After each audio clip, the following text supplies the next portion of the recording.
حضرت محبوب الہی سرکار نظام الدین اولیاء رحمت اللہ تعالی علیہ نجیب الطرفین حسینی سادات میں سے ہیں، یعنی ان کی ماں بھی حسینی سیدہ ہے اور ان کے والد بھی حسینی سید ہیں، یعنی ماں اور باپ دونوں حسینی ہیں۔ اور خاص بات ان کے سلسلے اور شجرہ نسب کی یہ ہے کہ کسی خوش نصیب کے شجرہ نسب میں دو امام ہوتے ہیں اہل بیت کے شجرہ نسب کے اندر، کسی کے شجرے میں 3 ائمہ اہل بیت ہوتے ہیں، کسی کے شجرہ نسب میں 4 ائمہ اہل بیت ہوتے ہیں، لیکن حضرت محبوب الہی کا شجرہ نسب ایسا اعلیٰ شجرہ نسب ہے کہ 11 ائمہ اہل بیت حضرت امام نظام الدین اولیاء کے شجرہ نسب کے اندر موجود، یعنی کہ جیسے بعض لوگ حسینی سادات ہوئے تو امام حسین رضی اللہ تعالیٰ عنہ کے بعد پھر ان کا سلسلہ نسب جو ہے پھر حضرت امام زین العابدین کے بعد کسی اور طرف چلا جاتا ہے، یعنی ائمہ اہل بیت جو یہ 11 امام ہیں ان کے نام نہیں آتے، پھر کہ کوئی امام باقر کی اولاد میں سے تو پھر کوئی اور شاخ نکل جاتی ہے، کوئی امام جعفر صادق کی اولاد میں سے تو پھر کوئی الگ شاخ نکل جاتی ہے، لیکن حضرت محبوب الہی کا شجرہ نسب جو ہے امام علی، امام حسین، امام زین العابدین، امام محمد باقر، امام جعفر صادق، امام موسیٰ کاظم، امام علی رضا، امام تقی، امام نقی، امام حسن عسکری، یعنی یہ سارے ائمہ اہل بیت حضرت محبوب الہی کے شجرہ نسب میں شامل ہیں۔ یہ بخاری سادات میں سے ہے، حضرت نظام الدین اولیاء رحمت اللہ تعالی علیہ، اور جب آپ کے دادا اور آپ کے نانا جو ہے وہ بخارا سے ہجرت کر کے لاہور تشریف لائے، اور لاہور کے بعد پھر یہ حضرات بدایوں شریف جسے مدینۃ الاولیاء کہتے ہیں، ہندوستان میں اتر پردیش میں ایک بہت مبارک شہر ہے جس کو بدایوں کہتے ہیں، اور وہ مدینۃ الاولیاء کہلاتا ہے، اولیاء کا شہر کہلاتا ہے، اولیاء کی بستی، وہاں پر لاہور سے پھر یہ حضرات تشریف لائے، اور آپ کے والد بزرگوار حضرت محبوب الہی کے والد بزرگوار سید احمد الحسینی رضی اللہ تعالیٰ عنہ کو بدایوں کا قاضی مقرر کر دیا گیا، اور آپ کے نانا نے اپنی بیٹی رابعہ عصر، ولیہ عصر، بلکہ عظیم ولیہ حضرت سیدہ زلیخا، آپ کی والدہ کا نام زلیخا رضی اللہ تعالیٰ عنہ، ان کا نکاح آپ کے والد بزرگوار کے ساتھ کر دیا۔ جب ایسا صدف اور ایسی سیپ نصیب ہو تو اس کے بعد پھر اندر کا موتی بڑا قیمتی ہوتا ہے۔ حضرت محبوب الہی کی والدہ سیدہ زلیخا خاتون رضی اللہ تعالیٰ عنہ بڑی عظیم خاتون تھی، ولیہ تھی۔ حضرت محبوب الہی فرماتے ہیں کہ میرے بچپنے میں میری تربیت میری ماں نے بڑی عظیم شان سے کی، بلکہ جب آپ کے والد بزرگوار کا انتقال ہو گیا، وصال ہو گیا، آج بھی بدایوں شریف میں آپ کے والد بزرگوار کا مزار مبارک موجود ہے، تو فرماتے ہیں کہ میرے والد کا جب وصال ہو گیا تو پھر کچھ اچھے حالات گھر کے نہیں رہ گئے، ماں نے چرخہ کاٹ کر میری پرورش کی، کئی دن تک فاقے سے رہتے ہم لوگ، ماں اور بیٹے کئی دن تک فاقے سے رہتے، لیکن جس دن فاقہ ہوتا اس دن ماں کبھی یہ نہیں کہتی کہ بیٹا ہم فاقہ کریں گے، بلکہ جس دن فاقہ ہوتا اس دن ماں کہتی بیٹا آج ہم اللہ کے مہمان ہیں۔ جب ماں کہتی کہ آج ہم اللہ کے مہمان ہیں، میں سمجھ جاتا کہ اب کھانا نہیں ملے گا، اور کئی دن تک کے جب فاقہ نہیں ہوتا تو پھر وہ جو جملے کی لذت تھی، ماں کے جملے کی لذت کہ آج ہم اللہ کے مہمان ہیں، جب کئی دن تک کے کھانا ملتا رہتا تو میں ماں سے سوال کرتا امی ہم اللہ کے مہمان کب بنیں گے، امی ہم اللہ کے مہمان کب بنیں گے۔ ایک ماں کا انداز تربیت دیکھیں، اور بلکہ اللہ اکبر، یہ بات میں نے کبھی عرض کی تھی لیکن آج بالخصوص خواتین سن رہی ہیں تو میں ان سے بھی عرض کرنا چاہتا ہوں کہ حضرت محبوب الہی فرماتے ہیں کہ جب قدوری مکمل ہوئی اور بدایوں شہر کے لیول پر جب میری تعلیم کی تکمیل ہوئی تو اس وقت میرے استاد نے فرمایا کہ بیٹے علماء کے اور موجودہ دور کے قانون کے مطابق ہم تمہاری دستار بندی کریں گے، تمہاری دستار ہوگی، تو تم اپنی امی سے کہنا کہ اتنے پیسوں کا انتظام کریں کہ دستار بندی کی جائے۔ تو میں نے پوچھا کہ دستار میں کیا ہوتا ہے؟ تو کہا کہ امامہ باندھا جاتا ہے، امامے کا انتظام کریں، اور جو علماء اور مشائخ امامہ باندھنے کے لیے آتے ہیں ان کے لیے دعوت کا اہتمام کیا جاتا ہے۔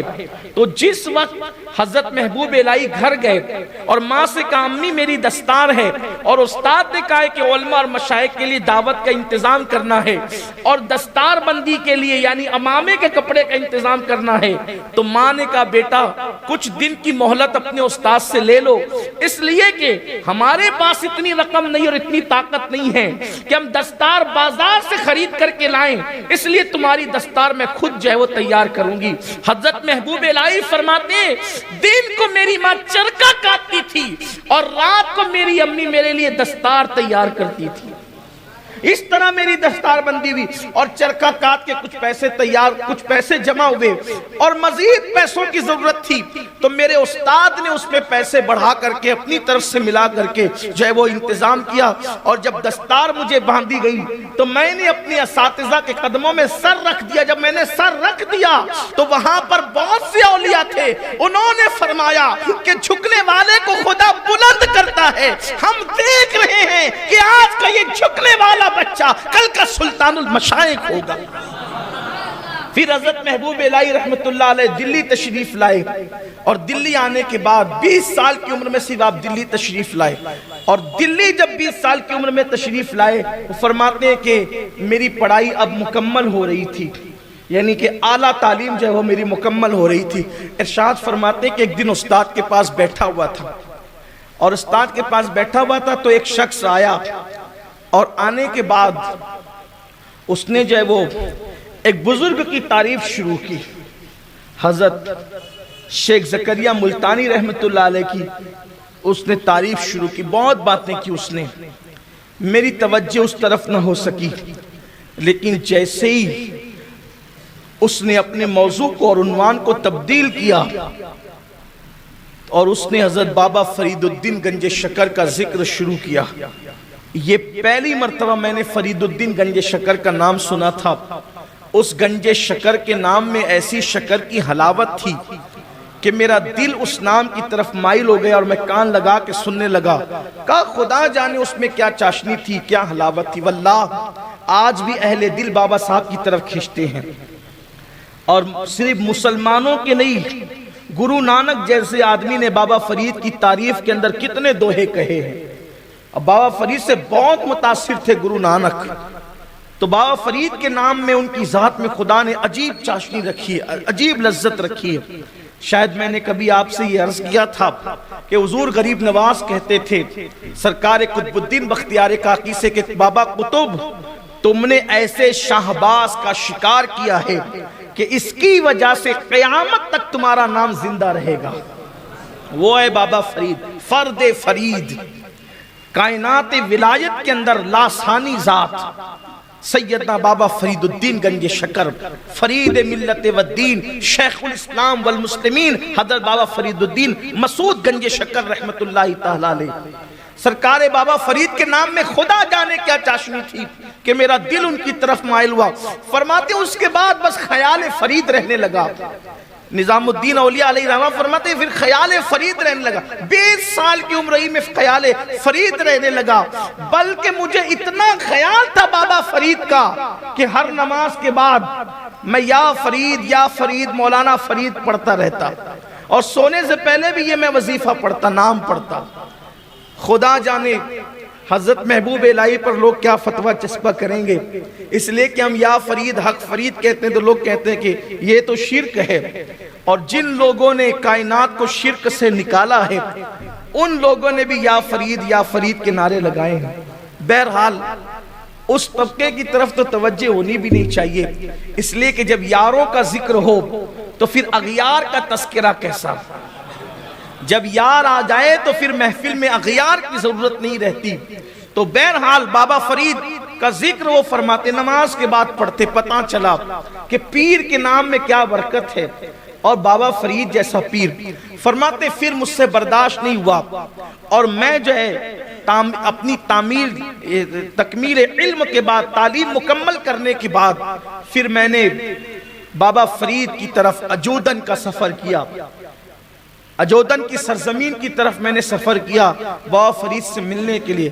فرماتے ہیں کہ جیسے میں گیا تو صورت دیکھ کر کے میں اور شیدا ہو گیا اور بہت محبت پھر پیر کی دل میں بیٹھ گئی اور پھر میں نے بیعت کا شرف حاصل کیا. جب میں نے شرف بیعت حاصل کیا پہلی محفل کے اندر اللہ اکبر، اب بابا فرید گنج شکر رحمت اللہ علیہ کے مریدوں میں جب میں شامل ہوا تو میرے دل میں خیال آیا کہ میں پیر کے ملفوظات کو جمع کروں، حضرت جو کہے اس کو لکھ لیا کروں. اور وہ تو روشن ضمیر تھے بابا فرید. حضرت نظام الدین اولیاء فرماتے ہیں کہ جیسے مجھے خیال آیا فرمایا بیٹے جو مرید اپنے پیر کے ملفوظات کو جمع کرتے ہیں ان سے خوش نصیب لوگ نہیں. جو لوگ اپنے پیر کے ملفوظات کو جمع کرتے ہیں ان سے خوش نصیب لوگ کوئی نہیں. اور فرمایا محمد احمد تیری شان یہ ہے کہ کوئی لمحہ ایسا نہیں گزرتا، کوئی لمحہ دن میں رات میں کوئی لمحہ ایسا نہیں گزرتا جس لمحے میں اللہ میرے دل میں یہ بات نہ ڈالتا ہو کہ نظام الدین جو ہے وہ اللہ کا زندہ ولی ہے. میرے دل میں یہ بات ڈالی جاتی ہے ہر لمحہ تیرے متعلق کہ تو اللہ کا زندہ ولی ہے اور یہ وہ ہے کہ جس کے دل میں اللہ کی محبت رچی بسی ہے. تیرے متعلق میرے دل میں یہ بات آتی ہے. اور پھر فرماتے ہیں حضرت بابا فرید الدین گنج شکر نے پھر مجھے نصیحت فرمائی. فرمایا بیٹا یہاں سے جب دلی جانا تو دلی کے اندر ریاضت اور مجاہدے کی طرف توجہ کرنا اور بہت ریاضت کرنا، بہت مجاہدے کرنا. اور فرماتے ہیں بابا فرید نے مجھے یہ بھی وصیت فرمائی کہ نظام الدین، حالانکہ اس وقت آپ کو نظام الدین نہیں کہا جاتا تھا، اس وقت آپ کو محمد احمد بدایونی کہا جاتا تھا، لیکن چونکہ ہماری زبانوں پر اب یہی نام ہے اور آپ اور ہم اسی نام سے انہیں پہچانتے ہیں، اس لیے میں پہچان کے لیے جو ہے وہ یہی نام لوں گا. حالانکہ بابا فرید نے انہیں محمد احمد بدایونی کے نام سے مخاطب فرمایا. فرمایا نظام الدین روزہ نصف طریقت ہے، یعنی کہ اگر آدھا تصوف آدھی طریقت اگر تم حاصل کرنا چاہتے ہو تو وہ صرف روزے سے نصیب ہو جاتی ہے، اس لیے کثرت سے روزوں کا اہتمام کرنا. اور فرمایا پھر آدھا معاملہ حج اور نماز اور دیگر اوراد و وظائف ہے، یعنی جو روزوں کو لازم پکڑ لے اللہ تبارک و تعالی تصوف اور طریقت میں اس کو آدھا اور نصف حصہ یوں ہی عطا فرما دیتا ہے. فرماتے اس کے بعد سے میں نے روزوں کو لازم پکڑا اور میں روزانہ روزہ رکھتا تھا، حتیٰ کہ صرف ایک روٹی سے افطار کرتا اور وہی ایک روٹی جو ہے میری 24 گھنٹے کے لیے کافی ہو جاتی. فرمایا جب میں دلی آیا پلٹ کر کے تو پھر کوئی مجھے نہیں پہچانتا تھا اور میں کسی کو نہیں پہچانتا تھا. میں دلی کے اندر جو ہے وہ مصروف رہا، اوراد و وظائف میں، عبادت میں مشغول رہا، استغراق کی، ذکر اذکار کی، اللہ کی محبت کی ایسی کیفیت مجھ پر طاری تھی کہ دل میرا سب کی طرف سے اچاٹ تھا. ایک دن میرے دل میں خیال آیا کہ میں دلی چھوڑ کر کہیں اور چلا جاؤں، دلی چھوڑ کر کہیں اور چلا جاؤں، عافیت کی جگہ رہوں. تو میں نے اللہ سے دعا کی مولا میری رہنمائی کر کہ میرا کوئی مقام ہو، کوئی ٹھکانہ اور دلی سے ہٹ کر ہو. تو مجھے یہ بتایا گیا کہ گیاس پورا جاؤ، جسے گیاس پور بھی کہا جاتا ہے، گیاس پورا جاؤ وہیں پر قیام کرو. فرماتے اس سے پہلے میں نے گیاس پور کبھی نہیں سنا تھا، گیاس پورا کا نام کبھی نہیں سنا تھا. اور فرماتے ہیں ایک دن میں اپنے دوست سے ملنے گیا، اس کے گھر پہ پہنچا تو میں نے اس سے پوچھا فلاں کہاں ہے؟ تو کہا کہ وہ گیاس پور گئے ہوئے ہیں. تو میں نے اس شخص کے دوسرے دوست کو کہا کہ یہ گیاس پور کدھر ہے مجھے بتاؤ. اور جب میں وہاں گیا تو پھر میں وہیں رہنے لگا. آج کل جہاں حضرت محبوب الہی کا مزار ہے، پہلے اس کا نام گیاس پور تھا، گیاس پورا تھا، بعد میں اب یہ بھی دلی میں شامل ہو گیا. بلکہ نظام الدین وہاں کیا گئے، ان کے قدم کی برکت سے وہ جو کنارے کا حصہ تھا آج وہ دلی کا قلب بن گیا، دلی کا دل بن گیا ہے، جس علاقے میں محبوب الہی آرام فرما رہے. اسی کو کہتے ہیں ولی کی کرامت کہ اگر وہ جنگل میں جاتا ہے تو جنگل کو منگل کر دیتا ہے. حضرت محبوب الہی رحمت اللہ تعالی علیہ جو ہے وہ گیاسپور میں رہنے لگے. کئی دن تک تو آپ ایسے ہی رہے. اس کے بعد پھر آپ نے خانقاہ بنائی. فرماتے ہیں کہ 3 مرتبہ میں اپنے پیر بابا فرید سے ملنے کے لیے گیا اور 7 مرتبہ آپ کے وصال کے بعد آپ کے مزار پر حاضری دینے کے لیے گیا. اس طرح کل میں 10 مرتبہ اپنے پیر کی بارگاہ میں دلی سے اجودن کی سرزمین پر حاضر ہوا, یعنی پاک پٹن کی سرزمین پر. آج کل جو وہ اجودن جو پاک پٹن جو وہ تقسیم کے بعد پاکستان میں چلا گیا ہے, اس وقت تو وہ اکھنڈ بھارت کی وجہ سے ہندوستان ہی کے اندر تھا. بابا فرید فرماتے ہیں کہ مجھے خیال رہتا تھا کہ ہندوستان کی ولایت میں کسے دوں, کیونکہ بزرگان چشت کا حال تھا. ہندوستان کی ولایت غریب نواز کے ہاتھ میں تھی. ہندوستان کی ولایت غریب نواز کے ہاتھ میں تھی. غریب نواز نے اپنے وصال سے پہلے ہندوستان کی ولایت بابا قطب کو سونپی. پھر بابا قطب الدین بختیار کاکی نے ہندوستان کی ولایت بابا فرید الدین گنج شکر کو سونپی. پھر بابا فرید الدین گنج شکر کو خیال رہتا تھا اب ولایت ہند کا والی کون ہوگا, کس کو سونپی جائے گی. اور فرماتے میں سوچتا رہتا تھا کہ کس کو سونپوں. پھر مجھے اچانک میرے دل پر اللہ نے یہ بات ڈالی, ابھی رکو فرید, اس لیے کہ نظام الدین راستے میں ہے, ہندوستان کی ولایت کا حقدار وہی ہے. وہ کہا کہ میں تمہیں ہندوستان کی ولایت سونپتا ہوں, ہندوستان کے تم والی رہو گے. تو سرکار محبوب الہی نظام الدین اولیاء رحمت اللہ تعالی علیہ کو پھر بابا فرید کے بعد والی ہندوستان قرار دیا گیا, اور اللہ نے پھر وہ مقام اور وہ مرتبے عطا فرمائے حضرت نظام ملت و الدین خواجہ نظام الدین اولیاء کو, کہ آپ نے وہ کرامتوں کا صدور, وہ ظہور ہوا. محبوب الہی کہتے بیٹا ابو علی شاہ قلندر کے پاس جایا کرو. سبحان اللہ, سبحان اللہ. ابو علی شاہ قلندر بھی کس کے مرید ہیں؟ محبوب الہی کے مرید ہیں. سبحان اللہ, سبحان یعنی محبوب الہی اپنے مرید کو اپنے مرید کے پاس بھیج رہے ہیں. سبحان اللہ, سبحان اللہ. جاؤ. میں سوچا کہ ان کے پاس کیوں بھیجا. محبوب الہی کے اور بھی مرید بڑے بڑے ولی گزرے ہیں, ان کے پاس بھیج دیتے ہیں. کیوں بھیجا؟ کیونکہ وہ علی کی دھن میں مست تھے. سبحان اللہ, سبحان اللہ. علی کی مست میں مستی تھے. کہا جاؤ ان کے پاس بھی جایا کرو. حضرت امیر خسرو پہلی بار گئے, پیر کا حکم تھا, گئے سلام کیا. پہلی ملاقات میں ابو علی شاہ قلندر نے کیا کہا خبر ہے؟ تارا پیر نے تو نبی پاک نے محفل میں نہیں جوتو. I am not seeing your peer in the محفل of Prophet محمد صلی اللہ علیہ وسلم. حضور کی محفل میں تمہارے پیر میرے کو دکھتے نہیں ہے. پہلے ہی دن پہلی بات. کتنی اپادی ہائے. اور کون مرید؟ ایسا نہیں کہ ہر دن جمعرات ان کا پیر بدلتا رہے. پکا مرید. بہت تکلیف ہوئی ان کو, پلٹ کر کے آئے, اب تو نہیں جاؤں گا میں ان کے پاس. پیر بھی روشن ضمیر تھے. پھر پیر صاحب نے کہا میری خسرو جاؤ بیٹا ابو علی شاہ قلندر کی دعا لینے. پھر پیر کا حکم پھر گئے. کہا چلو پھر جاتے ہیں. قلندر تو قلندر ہوتا ہے. سبحان اللہ, سبحان اللہ. قلندر سے کوئی پنگا لے پاؤ گے؟ وہ بھی آج کے قلندر نہیں ہیں, وہ الگ قلندر ہیں. سبحان اللہ, سبحان اللہ. آج کے قلندر کا تو الگ حال ہو گیا ہے ملنگ. ایسے دیکھتے ہیں کہ پیسہ دیا ہے کہ کالی کاغذ تھما دیا ہے.